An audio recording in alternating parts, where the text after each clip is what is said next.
Today we're going to talk about solving trigonometric equations. Unlike identities, which are always true, equations are sometimes true, perhaps never true, depending on what value you choose for x. So to solve an equation, we're trying to find the values of the variable, in this case x, which make the equation true.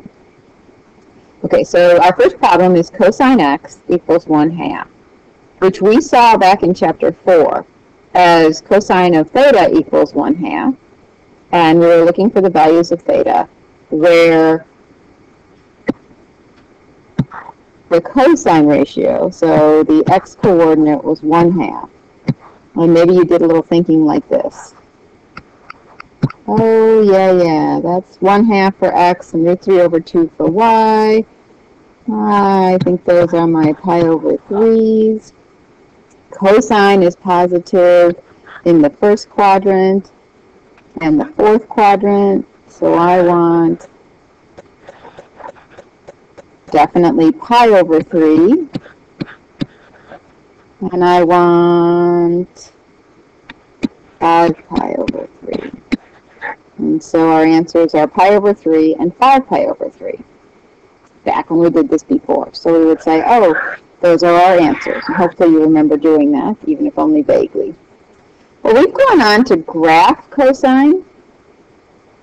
And because we know that cosine actually is a graph that continues forever and ever, to say cosine x equals 1/2, we're looking for, let me just change colors here. Let's see. This is 1. 1/2 is about here.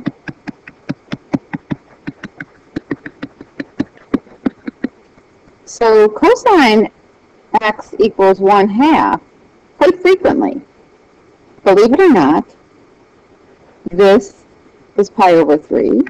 This is 5 pi over 3. But it's happening again, right? Somewhere here, and here, and here, and here. So every time the cosine wave draws, we get another answer. So another way to express our answers would be pi over 3 plus all of its coterminal locations. So 2 pi n, and 5 pi over 3 plus all its two coterminal locations. So 2 pi n. So the question is, how do we want to approach this?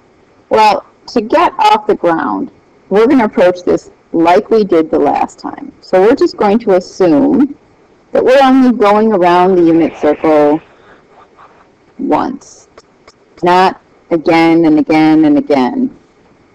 Although adding 2 pi n to my answer is not really a hard thing to do. Okay, so let's solve this equation. Sine of x. Well, let's see. If you remember your old solving stuff, you do things like, oh, well, I'm going to subtract √3 from both sides. So 2 sine x equals negative √3. And divide both sides by 2. Divide both sides by 2. So sine of x equals negative √3 over 2. Okay, so now we start the process, now that we've done the algebra work. Let's see, the y-coordinate being negative √3 over 2. That goes with x-coordinates of 1/2. That goes with my pi over 3s. Positive or negative. Okay, so sine is negative here and here. So I want, which pi over 3s? Let's see. I want 4 pi over 3 and 5 pi over 3. And if by chance I wanted to say what all of the answers are, not just in one go-round, I could add 2 pi n, add 2 pi n, go around and around and around, get them all. Okay, let's try this one. tangent x minus root 3 equals 0. Let's see, if I add root 3 to both sides, tangent x equals root 3. Now, I had a different way of remembering these. I always knew that my root 3's went with pi over 3's, and my root 3 over 3's went with pi over 6's. So I know I want pi over 3's, where tangent is positive. It is here and here. So I want pi over 3's here and here. So I want pi over 3 and 4 pi over 3. And again, I could tag these up with plus 2 pi n plus 2 pi n to show all the solutions. Okay, what about if there's a square involved? So I'm going to divide both sides by 2. Sin squared x equals 1/2. In order to undo squaring, I square root. So sine of x equals, well, if I square root both sides, I introduce a plus or minus. So square root of 1/2 would be square root of 1 over square root of 2. And I'm going to multiply top and bottom by root 2 to rationalize the denominator. So positive or negative root 2 over 2. Well, we should recognize that those happen at our pi over 4's. We want to know where sign is positive or negative. So we want all 4 quadrants. So we want pi over 4, 3 pi over 4, 5 pi over 4, and 7 pi over 4. Oh my gosh, that looks terrible.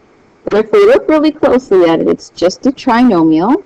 And if the trig is given us fits, take it out and look at what it's really saying. It's saying 2x squared plus 3x plus 1 equals 0. And we can factor that. 2x and x, 1 and 1, plus and plus. Yeah. So now let's do it with the trig. 2 cosine x plus 1 and cosine x plus 1. And hopefully you recall from solving equations involving trinomials that we have something called the zero product property. So we break this into 2 problems. 2 cosine x plus 1 equals 0. And cosine x plus 1 equals 0. So cosine x equals, subtract the 1 and then divide by 2. Cosine x equals negative 1. Okay, so this happens at my pi over 3's where cosine is negative, so here and here.